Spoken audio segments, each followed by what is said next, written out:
Hello dear students, আপনারা দেখছেন mister English with Rowshan আবির। আজকে আমরা যে বিষয় নিয়ে আলোচনা করব সেটি পার্টস অফ স্পিচের একটি গুরুত্বপূর্ণ পার্ট হচ্ছে প্রোনাউন। আজকে আমরা প্রোনাউন নিয়ে ইন ডিটেলসে আলোচনা করব। তো আজকের এই লেকচারটি বিশেষ করে একাডেমিক জব এবং অ্যাডমিশনের জন্য খুবই গুরুত্বপূর্ণ, বিশেষ করে একদম জব এবং অ্যাডমিশনের জন্য।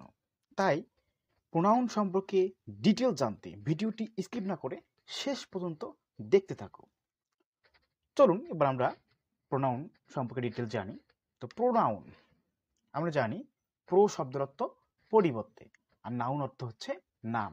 অর্থাৎ নামের পরিবর্তে আমরা যে সকল ওয়ার্ড বা শব্দ সেন্টেন্স বা বাক্যে ব্যবহার করি, কিসের পরিবর্তে? নামের পরিবর্তে। এক্সাম্পল স্বরূপ এখানে তুমি বলি যে রহিম ইজ এ গুড বয়। তো রহিমের পরিবর্তে আমরা যে ওয়ার্ডটা ব্যবহার করতে পারবো সেটি হচ্ছে হি। তাহলে হি হচ্ছে এখানে প্রোনাউন। কার পরিবর্তে ব্যবহার করলাম আমরা? নাউনের পরিবর্তে, রহিমের পরিবর্তে। রহিম একটা নাম।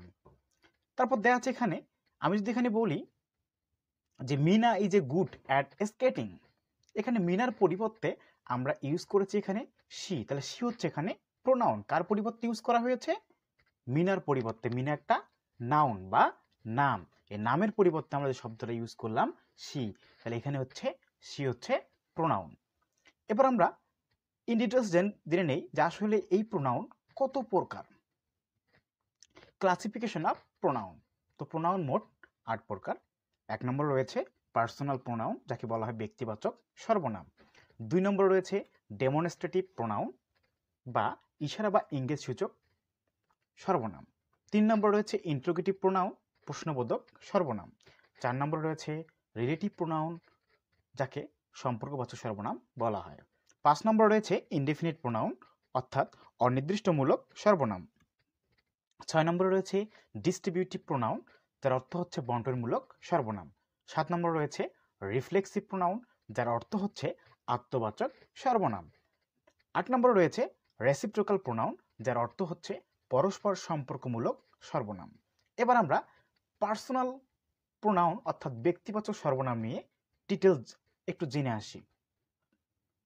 তো পার্সোনাল প্রোনাউন বা ব্যক্তিবাচক সর্বনামটা আসলে কি?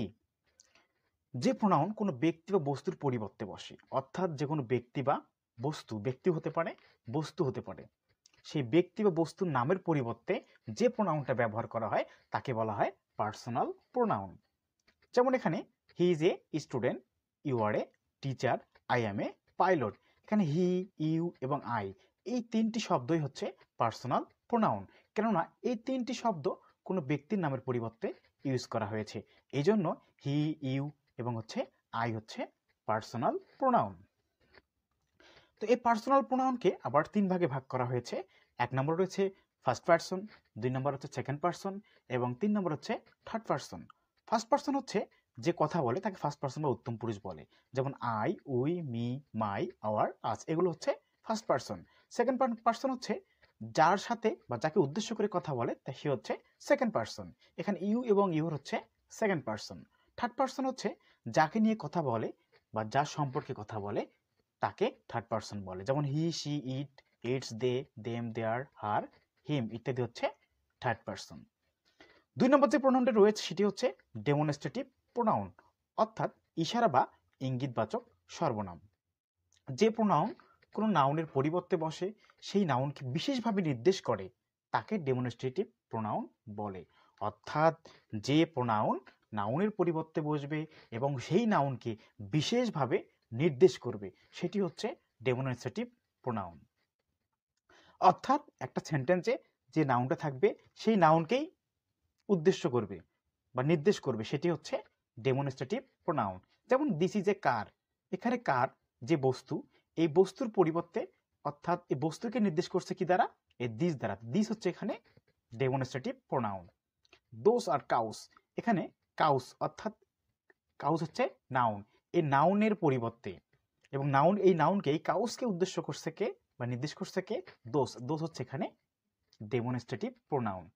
দ্যাট ইজ অ্যান অ্যানিমেল, এখানে দ্যাট হচ্ছে ডেমনস্ট্রেটিভ প্রোনাউন। তো সেক্ষেত্রে দিস, দ্যাট, দেস, দোস এগুলো হচ্ছে demonstrative pronoun.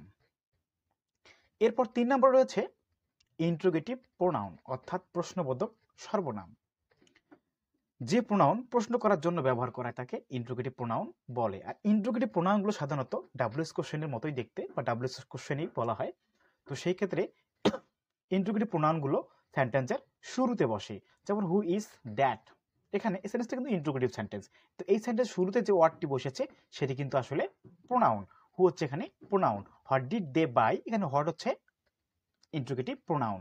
Whose phone is that, এখানে হুজ হচ্ছে ইন্ট্রোগেটিভ প্রোনাউন। এখানে হুইজ হচ্ছে ইন্ট্রোগেটিভ প্রোনাউন। এখানে হুম হচ্ছে ইন্ট্রোগেটিভ প্রোনাউন।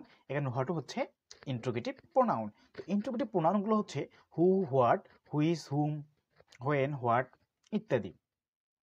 তো এরপরে রিলেটিভ প্রোনাউন 4 নম্বর রয়েছে রিলেটিভ প্রোনাউন, যাকে বলা হয় রিলেশন থেকে রিলেটিভ, রিলেটিভ থেকে রিলেশন, অর্থাৎ সম্পর্কবাচক, সম্পর্ক তৈরি করে দেবে। তো অর্থাৎ যে প্রোনাউন দুটি সেন্টেন্সের মাঝে বসে এবং তাদের মধ্যে সম্পর্ক স্থাপন করে, অর্থাৎ দুইটি সেন্টেন্সের মাঝে যে প্রোনাউনটি বসবে এবং সেই প্রোনাউন দ্বারা দুইটি সেন্টেন্সের সম্পর্ক বজায় থাকবে। তো সেই সেন্টেন্সে সেই প্রোনাউনকে বলা হবে রিলেটিভ প্রোনাউন। তো এখানে as, that, who, whom, whoever, whichever, whatever, এগুলো হচ্ছে রিলেটিভ প্রোনাউন। এই ওয়ার্ডগুলো সাধারণত দুটি সেন্টেন্সের মাঝে বসে। যেমন এক্সাম্পল স্বরূপ আমরা দেখে নিই যে I know the girl who came here, যে আমি একটি মেয়েকে চিনি যে এখানে এসেছিল। এখানে হু হচ্ছে রিলেটিভ প্রোনাউন, দুইটি সেন্টেন্সের মাঝে কি করেছে, এখানে সম্পর্ক তৈরি করে দিয়েছে। Do you know where he lives, এখানে হি লিভস এবং ডু ইউ নো এই দুটি সেন্টেন্সের মাঝখানে হোয়ার বসেছে। এখানে হোয়ার হচ্ছে রিলেটিভ প্রোনাউন, দুটি সেন্টেন্সের মাঝে সম্পর্ক তৈরি করে দিয়েছে। This is the book that I lost yesterday, এখানে দ্যাট হচ্ছে relative pronoun. Tell me the reason why you left the job, এখানে হোয়াইটা হচ্ছে রিলেটিভ প্রোনাউন। পূর্বে বলেছিলাম যে দুইটি সেন্টেন্সের মাঝে বসবে এবং দুইটি সেন্টেন্সের মাঝে একটা সম্পর্ক তৈরি করে দেবে, তাকে আমরা কি বলবো, রিলেটিভ প্রোনাউন বলবো। তো এই ছিল আজকের মতো রিলেটিভ প্রোনাউন, দেন পার্সোনাল প্রোনাউন, ডেমনস্ট্রেটিভ প্রোনাউন। আর বাকি যে প্রোনাউনগুলো আছে সেটা আমরা পরবর্তী পার্টে ইনশাআল্লাহ ডিটেলস আলোচনা করার চেষ্টা করব। ধন্যবাদ সকলকে।